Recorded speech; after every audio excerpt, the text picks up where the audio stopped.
नमस्कार दोस्तों, स्वागत है आप सभी का आर्यंस एकेडमी के यूट्यूब प्लेटफॉर्म पर। आज के इस वीडियो के अंदर बात करेंगे ईबीएस के क्वेश्चन होंगे, पेडागोजी के क्वेश्चन जो यूपी टेट और सी टेट के लेवल पे बहुत इंपॉर्टेंट क्लास है। तो चलिए क्लास को स्टार्ट करते हैं। और जो नए लोग आए हैं उस चैनल को सभी लोग सब्सक्राइब करिएगा और अपने दोस्तों तो जरूर शेयर करें सभी लोग। तो चलिए क्लास को स्टार्ट करते हैं। देखते हैं किस पंचवर्षीय योजना के बाद अनवरत योजना प्लानिंग प्लान को लागू किया गया था।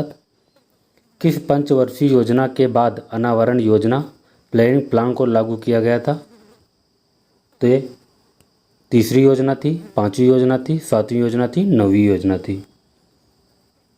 तो इस क्वेश्चन का ऑप्शन बी वाला बिल्कुल सही, पांचवी पंचवर्षीय योजना के अनावरण योजना को लागू किया गया था। तो किसकी सरकार थी? तो जनता सरकार थी उस वक्त। तो कितने वर्ष के लिए? तो 6 वर्ष के लिए अनावरण योजना प्रारंभ किया गया था। और 1980 में इंदिरा गांधी ने अनावरण के बंद करके पुनः छठी योजना को प्रारंभ किया था। तो पूछा गया है कि किस पंचवर्षीय योजना ने अनावरत योजना लागू किया गया। तो यह पांचवी पंचवर्षीय योजना लागू की गई थी, मगर इसको बंद करके इंदिरा गांधी ने छठी योजना लागू की थी। तो आपका क्वेश्चन बी वाला बिल्कुल सही है। अगला क्वेश्चन देखते हैं।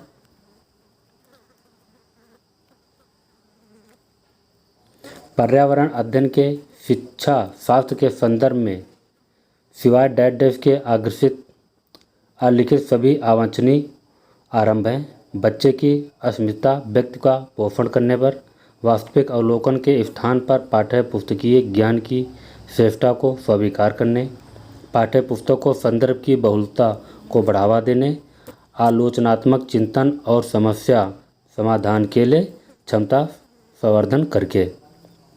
तो इस क्वेश्चन का ऑप्शन बी वाला आपका बिल्कुल सही है। वास्तविक अवलोकन के स्थान पर पाठ्य पुस्तकीय ज्ञान की श्रेष्ठता को स्वीकार करने पर पर्यावरण अध्ययन में शिक्षा शास्त्र के संदर्भ में अग्रलिखित सभी अवांछनीय अभ्यास हैं। तो कौन? तो बी वाला आपका ऑप्शन बिल्कुल राइट है। अगला क्वेश्चन देखते हैं। मलयालम की शास्त्रीय भाषा है। तो मलयालम डैश डैश की शास्त्रीय भाषा है। हरियाणा है, उत्तराखंड की है, केरल की है, झारखंड की है। तो मलयालम किस राज्य की भाषा है? तो मलयालम ये केरल की है। तो सी वाला आपका ऑप्शन बिल्कुल सही है। अगला नेक्स्ट क्वेश्चन देखते हैं।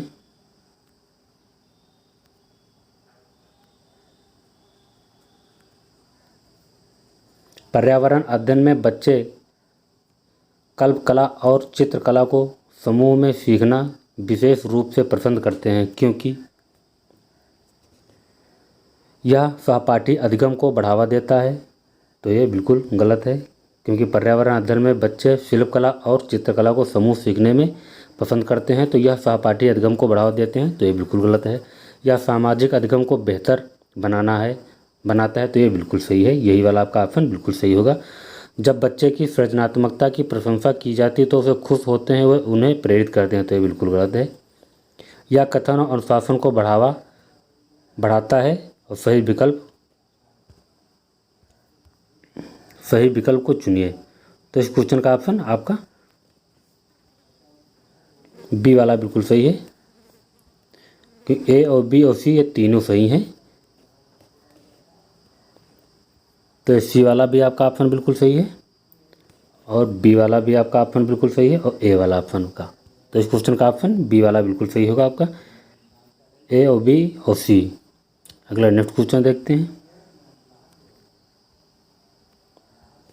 प्रयोग करना आकलन का एक संकेतक है। निम्नलिखित में कौन सा एक प्रयोग करने संबंधी संकेतन का आकलन करने का सबसे उपयुक्त तरीका है? सृजनात्मक लेखन, प्रदर्शन, निर्देशन प्रदर्शन, हस्तपरक गतिविधि, चित्र पठन।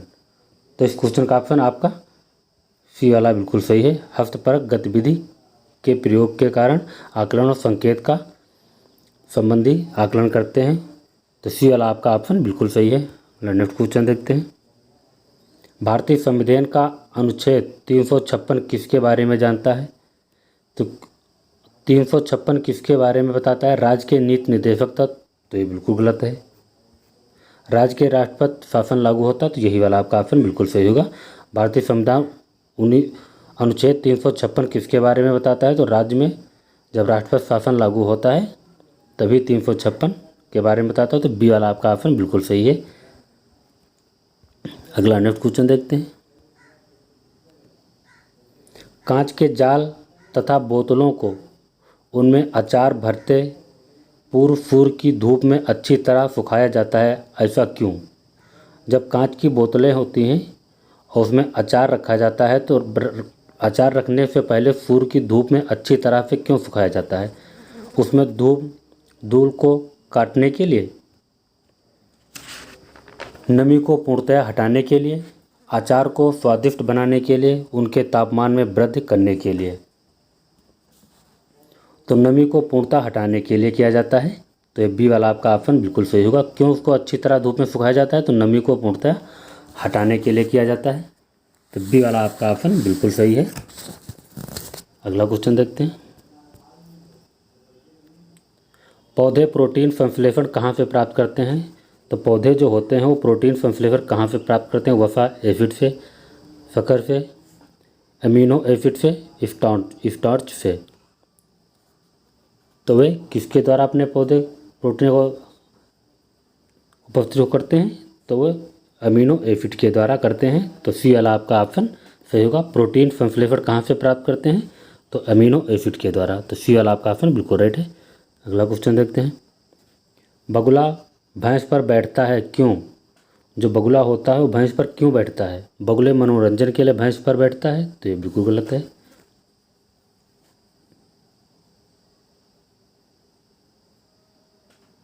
भैंस बगुले को एक स्थान से दूसरे स्थान पर ले जाता है। तो ये भी बिल्कुल गलत है। आने जाने में मदद करती है। तो ये भी गलत है। बगुला भैंस को डराना चाहता है। तो ये भी बिल्कुल गलत है। बगुला तथा भैंस में सहजीवी का संबंध होता है। तो ये डी वाला आपका ऑप्शन बिल्कुल सही है। बगुले और भैंस में सहजीवियों का अंतर होता है, क्योंकि भैंस में जो उसकी जो त्वचा होती है तो उसमें कीड़े सहजीवी पाए जाते हैं। इसकी वजह से बगुला भैंस पर बैठता है। तो डी वाला आपका ऑप्शन बिल्कुल सही है। निम्न में जड़ का कौन सा कार्य क्षेत्र के लिए नहीं है? तो जड़ और कार्य पौधों के लिए नहीं मान है। तो भोजन पूछा कौन सा नहीं है? ह्यूमस उपलब्ध कराना। तो ये बिल्कुल सही है, कार्य करता है, मगर क्वेश्चन के हिसाब से गलत है। पौधों को सहारा देना। तो ये भी बिल्कुल सही है। जल तथा खनिजों का अवशोषण करना। तो ये भी बिल्कुल सही है। भोजन भंडारण संचित करना। तो ये बिल्कुल गलत है। तो पूछा है पौधों के लिए कौन सा नहीं है? तो डी वाला आपका ऑप्शन बिल्कुल सही है। अगला क्वेश्चन देखते हैं। महाद्वीपीय बहाव सिद्धांत की प्रस्तावना किसने दी थी?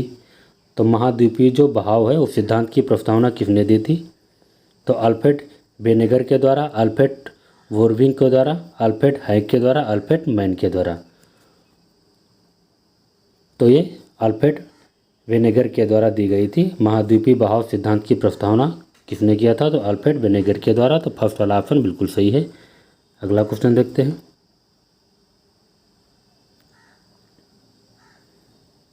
सीढ़ीदार कुएं अथवा बावली से संबंधित निम्नलिखित कुछ कथन दिए गए हैं।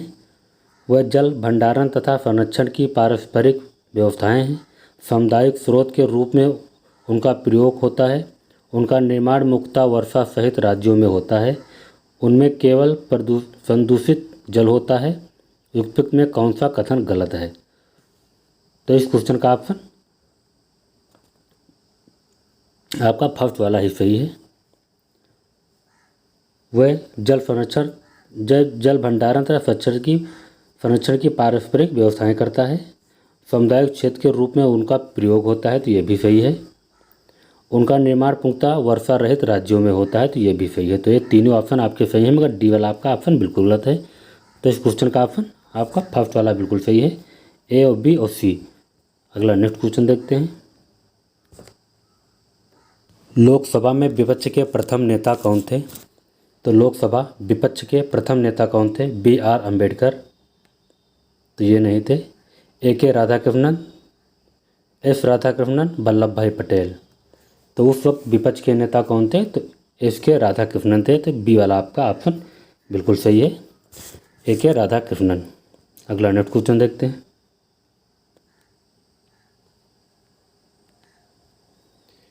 मेरियाना गर्त पृथ्वी के पानी में सर्वाधिक गहरा गर्त है। यह निम्नलिखित में किस महासागर में स्थित है? मेरियाना गर्त पृथ्वी के पानी में सर्वाधिक गहरा है, तो कहाँ है? मेरियाना में है। और ये किस महासागर में स्थित है? अंध महासागर में, अंटार्कटिका महासागर में, हिंद महासागर में, प्रशांत महासागर में। तो ये प्रशांत महासागर में है। दुनिया का सबसे प्रमुख और बहुत ही गहरा महासागर है, तो कहाँ पर पड़ता है? तो प्रशांत महासागर में पड़ता है। तो डी वाला आपका ऑप्शन बिल्कुल सही है। अगला क्वेश्चन देखते हैं। निम्नलिखित में किसकी सुनने की शक्ति इतनी तीक्ष्ण होती है कि वह वायु से पत्तों के हिलने की धुन और घास पर किसी जानवर के चलने की धुन को अंतर कर सकता है? गिद्ध है, रेशम का कीड़ा है, कुत्ता है, बाघ है। तो वो कौन है? तो ये बाघ है। तो डी वाला आपका ऑप्शन सही है। उसमें सुनने की शक्ति इतनी तीव्र होती है कि पत्ते के हिलने के भी धुन से ज़्यादा उसमें होती है। तो कौन है? बाघ है। तो डी वाला आपका ऑप्शन बिल्कुल सही है। अगला नेक्स्ट क्वेश्चन देखते हैं। जब कोई व्यक्ति ट्रेन द्वारा अहमदाबाद से केरल की यात्रा करता है तब वह अनेक सुरंगों को पार करता है। ये सुरंगें परिवर्तनों में है। तो ये कौन से पर्वत से निकलती हैं? अरावती पर्वत से, पश्चिमी घाट से, पूर्वी घाट से, विंध्याचल से। तो ये पश्चिमी घाट के सुरंगों के पर्वत से गुजरती हैं। तो बी वाला आपका ऑप्शन बिल्कुल सही होगा। अगला क्वेश्चन देखते हैं। पृथ्वी गोल है, वास्तव में पृथ्वी पर ऊपर नीचे कुछ नहीं होता है, केवल सापेक्ष होता है। हम भारत के लोग डैश डैश के लोगों के सापेक्ष उल्टे हो सकते हैं। लीबिया, अल्जीरिया, अर्जेंटीना और अलास्का यूएस के द्वारा। पृथ्वी गोल है, वास्तव में पृथ्वी का ऊपर नीचे कुछ नहीं होता, केवल सापेक्ष होता है। हम भारत के लोगों को सापेक्ष उल्टे हो सकते हैं। तो किसके कारण हो सकते हैं? तो अर्जेंटीना के। तो अर्जेंटीना हो सकता है। तो सी वाला आपका ऑप्शन बिल्कुल सही है। अगला क्वेश्चन देखते हैं।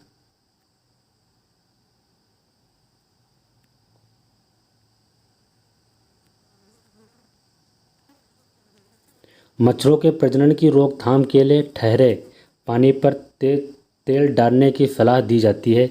ऐसा इसलिए क्यों करते हैं? मच्छर प्रजनन की रोकथाम के लिए जो पानी में बैठे होते हैं उसमें तेल डालने की सलाह दी जाती है। ऐसा क्यों करते हैं? मच्छरों को तेल द्वारा विकर्षित किया जाता है। तो ये बिल्कुल गलत है। मच्छर तेल द्वारा मर जाते हैं। तो ये बिल्कुल गलत है। मच्छर तेल की परत को फंस जाते हैं। तेल की परत में कितने होते हैं? तो ये फंस जाते हैं। तो सी वाला आपका ऑप्शन बिल्कुल सही है। मच्छर तेल की परत में फंस जाते हैं। अगला क्वेश्चन देखते हैं। निम्नलिखित में कौन सा कीट मधुमक्खियों की भांति कॉलोनी बस्ती में एक स्थान नहीं रहता है? तो कौन से कीट मधुमक्खियों की भांति कॉलोनी बस्ती के एक साथ नहीं रहते हैं? चींटी, दीमक, मकड़ी, ततैया व जिसको भर्रा बोलते हैं। तो कौन से एक साथ नहीं रहते हैं? तो मकड़ी एक साथ नहीं रहते हैं, मधुमक्खी और मकड़ी। तो सी वाला आपका ऑप्शन बिल्कुल सही है। अगला क्वेश्चन देखते हैं।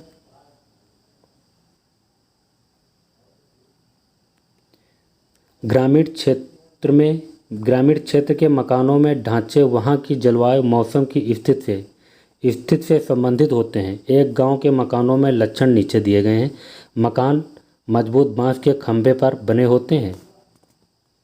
अंदर से भी मकान लकड़ी से ही बने होते हैं। मकान जमीन से लगभग 3 मीटर से 3.5 मीटर ऊंचाई पर बने होते हैं।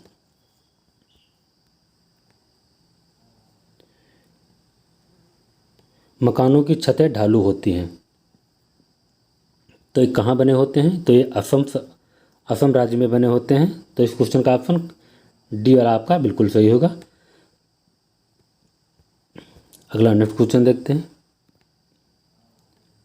कुड़ुकू कहाँ के लोगों की भाषा है? तो कुड़ुकू कहाँ के लोगों की भाषा है? मणिपुर है, अरुणाचल प्रदेश है, झारखंड है, मिजोरम है।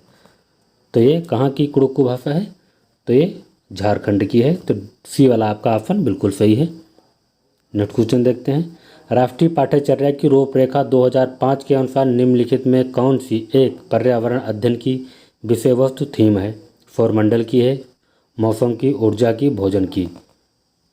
तो ये भोजन की है। पर्यावरण पाठ्य पुस्तक रूपरेखा 2005 के अनुसार कौन सी पर्यावरण अध्ययन की विषय वस्तु थीम है? तो भोजन की है। तो डी वाला आपका ऑप्शन बिल्कुल सही है। अगला नेक्स्ट क्वेश्चन देखते हैं।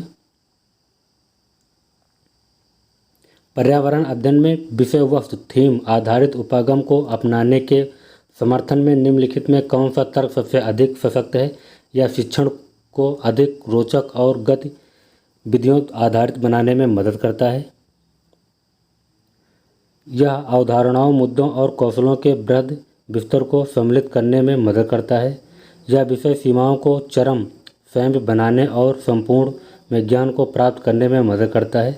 यह पाठ योजनाओं को एक ढांचा प्रदान करने और शिक्षण के अधिक प्रभावी बनाने में मदद करता है।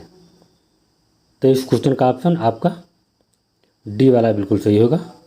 यह पाठ योजना को एक ढांचा प्रदान करने और शिक्षण को अधिक प्रभावी बनाने में मदद करता है। तो डी वाला आपका ऑप्शन बिल्कुल सही है। अगला नेक्स्ट क्वेश्चन देखते हैं। पारीछा बांध किस नदी पर अवस्थित है? बेतवा, केन, रिहंद, ताप्ती। तो ये बेतवा नदी पर स्थित है। तो फर्स्ट वाला ऑप्शन बिल्कुल आपका सही है। पर्यावरण अध्ययन पाठ्य पुस्तक की विषय वस्तु है। परिभाषाओं और व्याख्याओं को दूर रखा जाना चाहिए। रटकर सीखने और हतोत्साहित करना चाहिए। बच्चों को प्रश्न पूछने और सोचने का मौका मिलना चाहिए। बच्चों को केवल लिखित जानकारी दी जानी चाहिए। तो इस क्वेश्चन का ऑप्शन आपका सी वाला आपका ऑप्शन सही होगा। ए और बी और सी और तीनों सही होंगे, मगर आपका डी वाला आपका ऑप्शन बिल्कुल सही नहीं है। तो इस क्वेश्चन का ऑप्शन आपका सी वाला बिल्कुल सही, ए और बी और सी। अगला क्वेश्चन देखते हैं। उत्तर प्रदेश में सबसे ऊंचा बांध कौन सा है? माता टीला, मेजा, रिहंद, रामगंगा।